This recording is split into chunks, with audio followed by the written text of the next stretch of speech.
Yo, this channel never has been, nor will it ever become, a pro-interracial relationship channel. That being said, it doesn't mean that I'm anti anything. I just would never see myself as someone who would go out of their way to promote interracial relationships as if they are the saving grace or somehow the solution or salvation to the problems that African Americans that we face in America, and by extension that black people all over the world in some instances face.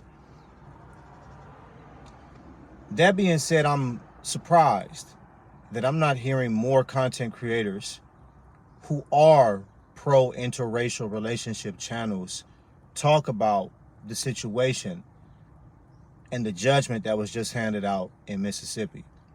And I think there's a specific reason for that we all are aware of. See, we're all aware that in society in general, like women are basically like women, land, resources, wealth, etc. It's all counted as booty to a conquering nation. It's all counted as booty. So when we start talking about men and the way that men operate, men with power, because that's who we're talking about here, men with power. Men with power are not going to hand over their booty, bro. Men with power are not going to just hand over the spoils of their victory. Do you understand what I'm getting at? So whenever I hear these stories about interracial relationships and the struggles that people who have gotten in them have faced, and they always talk about the white man and the black woman, I'm just being candid, okay?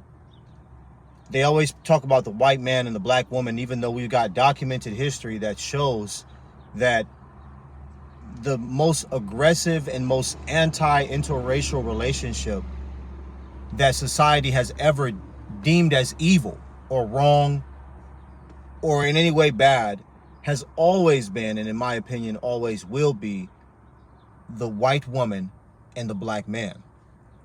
Okay? And this is just the fact of the matter. So, I mean, and you can run a reel of history to see that that is a fact. You can take it back to Emmett Till. Like, we know about these cases. And now, in 2024, you got this case of these two young men in Mississippi. And I want to talk about this situation for a few moments, right? So, I'm trying to understand the perspective of the dispatcher.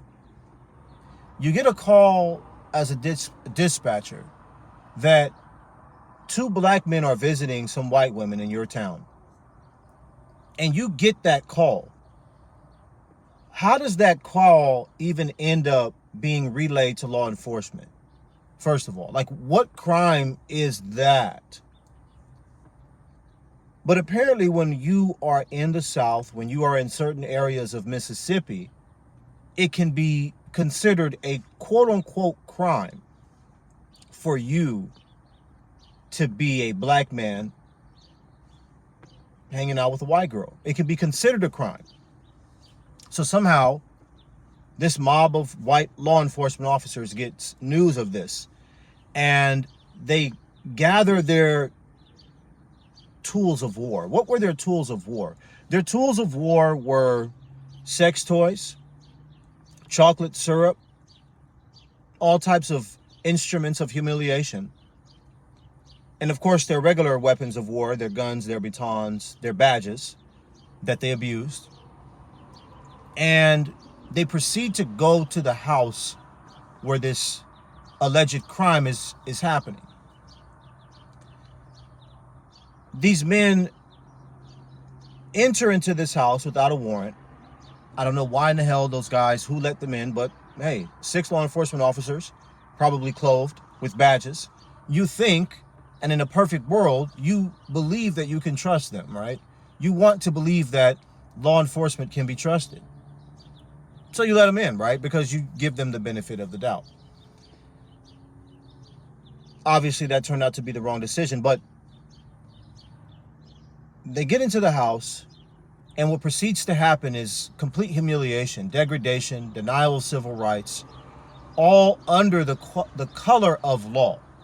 All intentional. There is no, and this is the thing that bothers me about this case, there's no misinterpretation for there to be an actual crime, right? There is no excuse. You can't say, oh, well, I thought this aggressive black man was, because that's the usual line, right, that these individuals come with, is that, oh, I feared for my life, right?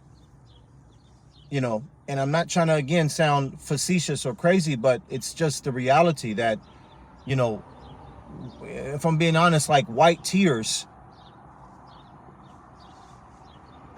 tell lies, bro. Can manipulate people to believe in lies. I'm not saying white people tears is irrelevant and all these extreme things. I'm saying that when a person can magically claim that they feared for their life because some black person is near them and doing nothing suspicious is a problem in society in general. So anyway, but that didn't exist in this case. This is just a situation where these 6 law enforcement officers took it upon themselves to make an example of these black men, these 2 black men who were seeing these white girls. Now, we don't know the relationship between these law enforcement officers and these girls, and if there was any relationship at all. Nonetheless, these men were tortured. They were abused sexually with these sex toys that I talked about. They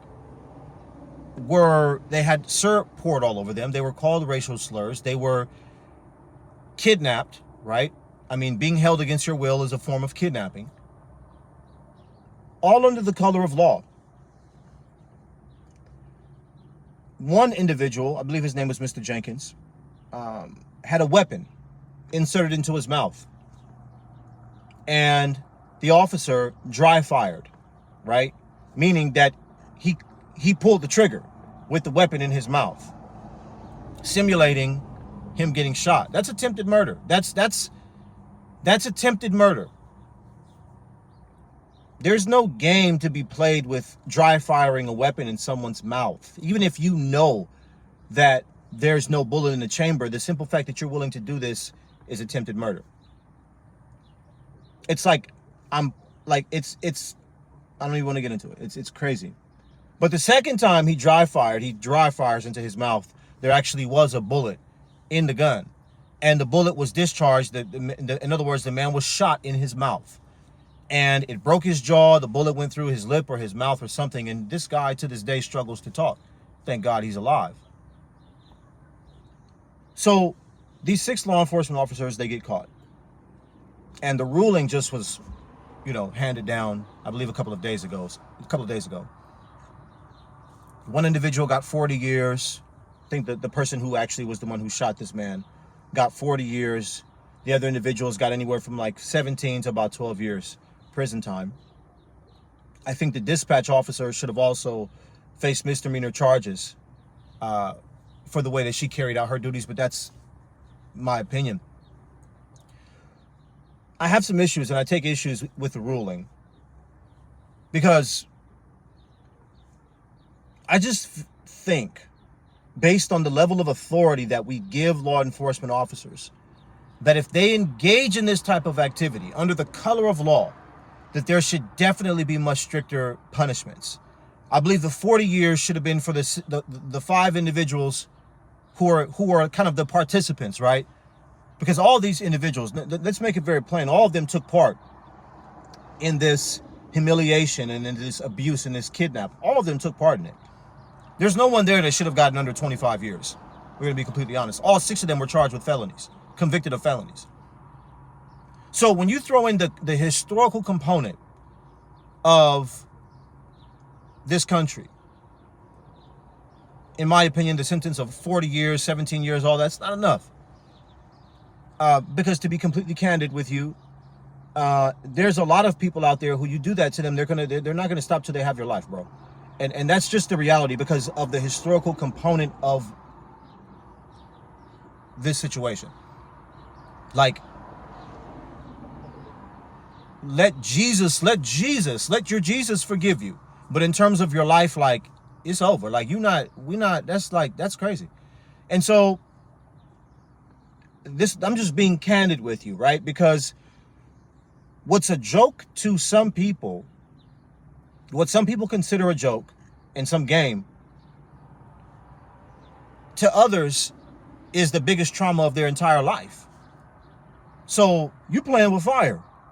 So it's just honest. It's just honest. And this is real. This is not a game. This is real. So Mississippi, these are all the things that happen. So you would think, okay, if Mississippi is the type of old school traditional state with strict and harsh laws, that the law and the sentencing would have been more strict. It wasn't. It was not. You know,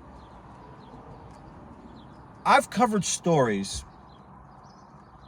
that demonstrate over and over again that black people and white people, if I'm just being candid,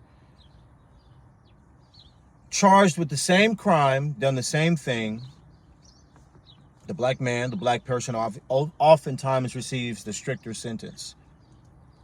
I've covered stories that showed the facts and the proof that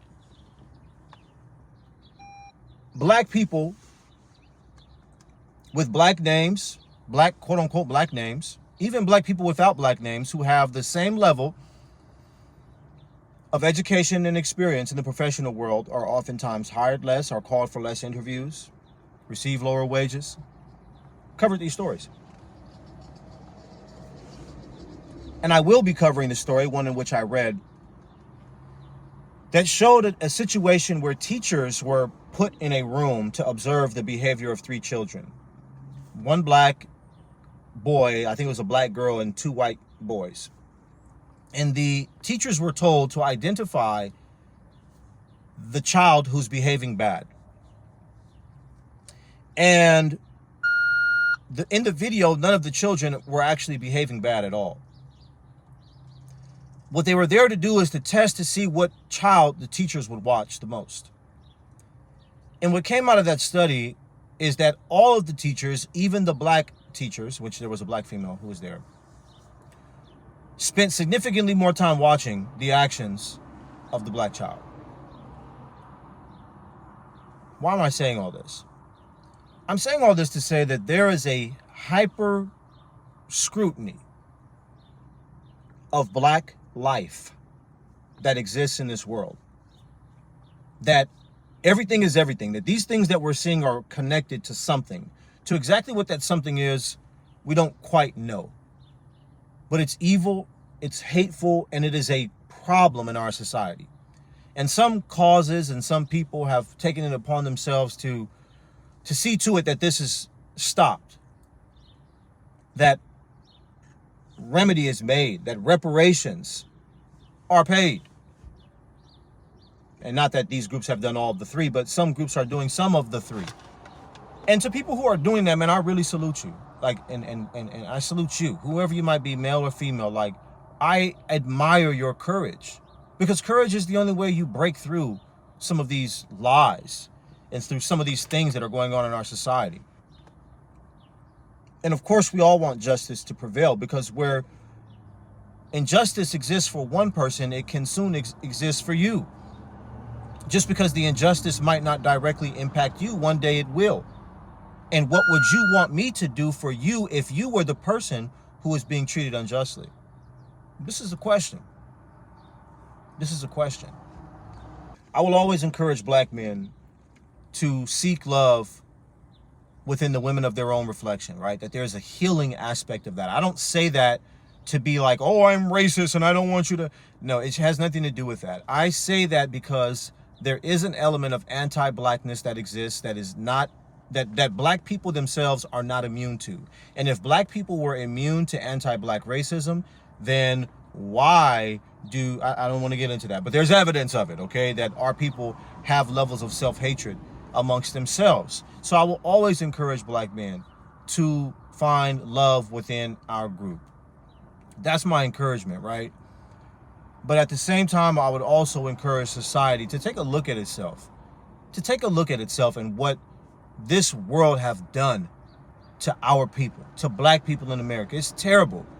And you would think this story that we're talking about is something that would have happened in 1925, 1864. No, 2024 in America, here we are still talking about the same type of thing that they were talking about at the time of of Emmett Till's death and killing and murder. Okay? It's the same type of situation. And we're still here. We're still here talking about this. And it's a crying shame. America needs to look at itself in the mirror and stop being so damn hypocritical. And as Martin Luther King said, do what it says. Stand on the principles that you say on paper. And when people deviate from that, hold them to the highest level of scrutiny. That's the only way that we're going to be able to change these things. Set examples of people who do not stand for the principles that this country claims that it stands for. It's simple as that. Like, share, subscribe, fam. Comment below. Tell me what you think. Till we chat again, I am out.